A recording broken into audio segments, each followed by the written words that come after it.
Hello friends. Gaming पंडित में मैं पवन शर्मा आप सभी का बहुत बहुत स्वागत करता हूं। और आज हम बात करेंगे MSI लैपटॉप के बारे में।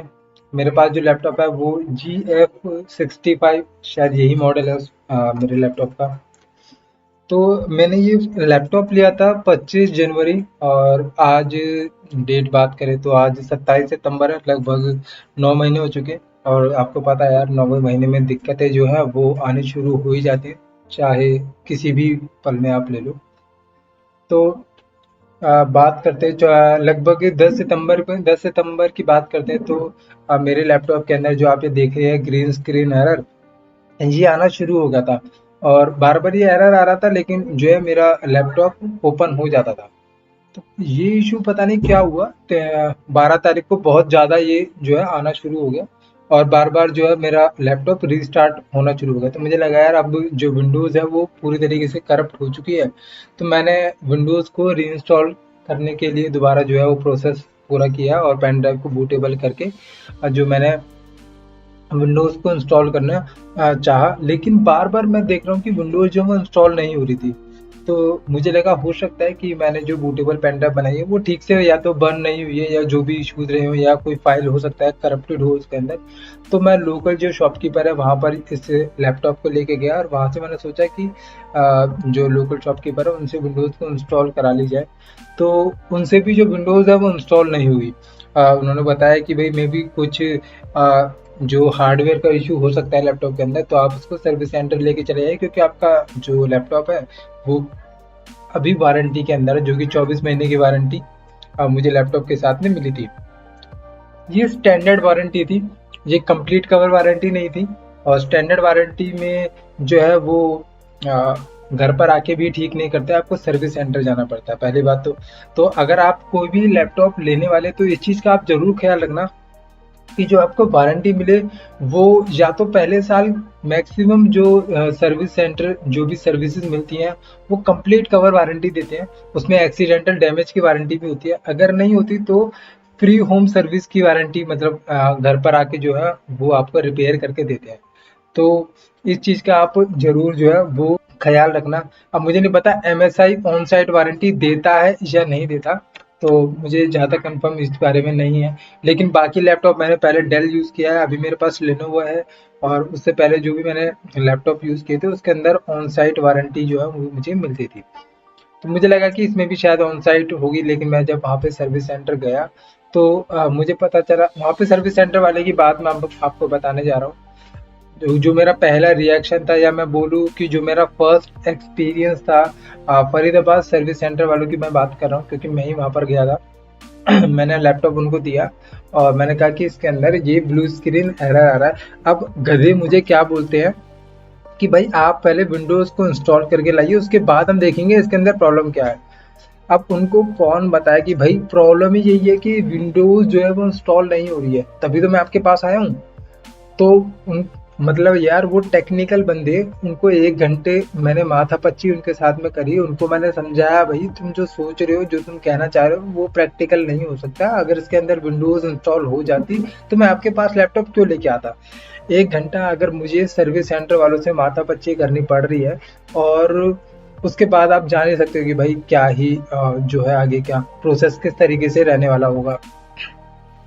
तो 14 तारीख को मैंने जो है वो लैपटॉप सबमिट कराया, और 16 तारीख को मुझे आरएमए जो है वो रजिस्टर्ड हुआ।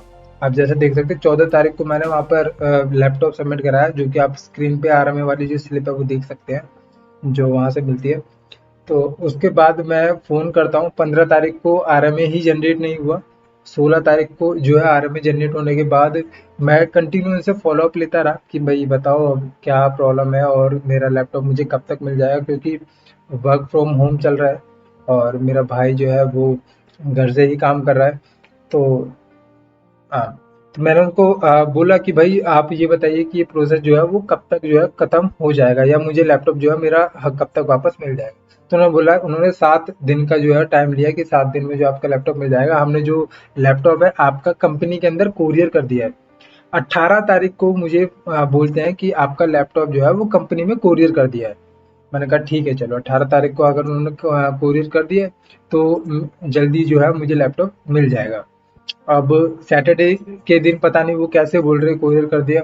मुझे लगता है कि 5 वर्किंग डेज होते हैं, लेकिन चलो उन्होंने बोला तो मैंने मान लिया, क्योंकि वो मेरे लिए एक गुड न्यूज़ ही थी कि अगर उन्होंने कोरियर कर दिया है तो।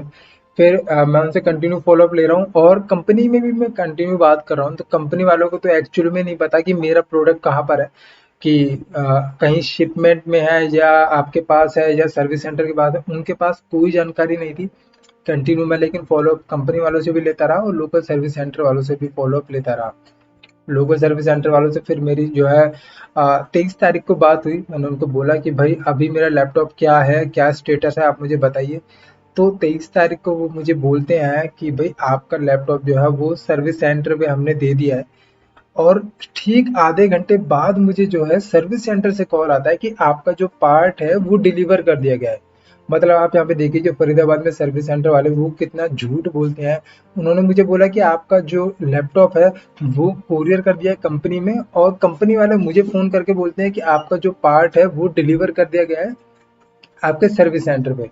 फिर मैंने सर्विस सेंटर पे कॉल किया, मैंने कि भाई मेरे पास मैसेज आया है और कॉल आया है कि आपका जो पार्ट है वो डिलीवर कर दिया गया है। तो फिर आपने मुझसे झूठ क्यों बोला? तो उन्होंने बोला कि नहीं, हमने आपसे झूठ नहीं बोला, हम किसी और लैपटॉप के बारे में बात कर रहे थे, हो सकता है हमने गलत इन्फॉर्मेशन आपको दे दी है। मतलब वो इतने दिनों से मैं चेज़ कर रहा हूँ, तो वो गलत इन्फॉर्मेशन कैसे दे सकते हैं?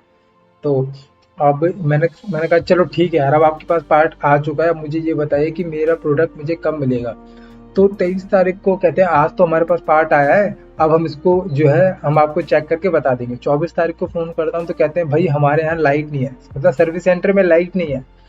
फरीदाबाद के पॉश इलाके में जो सर्विस सेंटर है और वहाँ पूरे दिन लाइट नहीं है, मतलब यार झूठ बोलने की भी हद होती है। अ, मैंने कहा ठीक है यार, आप जो कह रहे हैं बिल्कुल सही है, चलो लाइट नहीं है। 25 तारीख को मैं फ़ोन करता हूँ तो कहते हैं कि भाई जो पार्ट आया है वो पार्ट जो है वो पार्ट इस प्रोडक्ट का नहीं है, तो आपका जो लैपटॉप है अब हम कंपनी में भेजेंगे दोबारा से।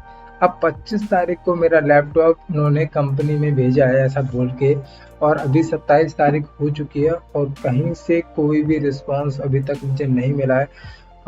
जॉब पर पूरी बात आ चुकी है। 3 दिन का मुझे इंटीमेशन मिल चुका है कंपनी की तरफ से। अगर 3 दिन में मैंने कंपनी, मतलब मेरे भाई की मैं बात कर रहा हूँ, अगर 3 दिन में लैपटॉप ठीक होके आ जाता है, मतलब थर्सडे तक अगर लैपटॉप ठीक होके आ जाता है, तो शायद ये जॉब आगे रहे, अदरवाइज़ भाई ये जॉब तो चली जाएगी।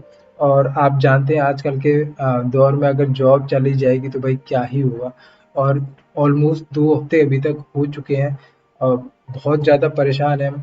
और सर्विस सेंटर वालों के लिए भाई क्या ही बोले, अभी तक जितने भी मैं सीरियसली बताऊं, सर्विस सेंटर इंडिया में जो सर्विस है ना वो इतनी पैथिक है, इतना इतना खराब एक्सपीरियंस रहा है मेरा आज तक का, चाहे वो किसी भी सर्विस सेंटर से रहा हो। और मैंने हमेशा इस बारे में बात की है, मुझे समझ में नहीं आता इतने बड़े बड़े जो टेक यूट्यूबर्स हैं वो कभी सर्विस के बारे में बातें क्यों नहीं करते हैं। मैं चाहूंगा यार कि जो भी बड़े बड़े यूट्यूबर्स हैं, और सभी जानते हैं आजकल बहुत जो बड़े बड़े यूट्यूबर हैं वो यूट्यूबर ना होके ना, वो टेक यूट्यूबर ना होके अनबॉक्सिंग चैनल बन चुके हैं। सिर्फ सीरियसली बताऊं, सिर्फ अनबॉक्सिंग चैनल, भाई वो अनबॉक्सिंग करते हैं और कुछ नहीं। एक्चुअल में जो प्रॉब्लम्स है वो उसके बारे में बात करना ही नहीं चाहते, सर्विस के बारे में कोई बात क्यों नहीं करना चाहता। मुझे इस चीज़ का मुझे समझ में नहीं आता कि शायद उनको अच्छी सर्विसेज मिलती होगी, लेकिन हम बहुत ज़्यादा परेशान हैं इन चीज़ों को लेके। और ग्राउंड लेवल पे जो चीज़ें हो रही हैं वो सीरियसली एक्सप्लेन नहीं कर सकते, और आप लोगों को भी ये समझा पाना बहुत मुश्किल होता है कि भाई एक्चुअल में कितनी ज़्यादा प्रॉब्लम है इस चीज़ को लेके। आप इस चीज़ का अंदाज़ा लगा सकते हैं कि एक सॉफ्टवेयर इंजीनियर जो है अगर 14 दिन तक उसके पास में लैपटॉप नहीं रहेगा तो वो किस तरीके से अपना काम कर सकता है, वो भी वर्क फ्रॉम होम की कंडीशन के अंदर। तो बस ये वीडियो आप लोगों को जागरूक करने का था या आप लोगों तक पहुंचाने का था कि भाई आप लोगों को भी पता चले, अगर आप लोग भी एमएसआई या कोई भी लैपटॉप लेने वाले हैं ना, तो आप ध्यान रखना इन चीज़ों का कि भाई सर्विस सेंटर या भी जो आपको सर्विस मिलने वाली है वो किस तरीके से मिलने वाली है। धन्यवाद।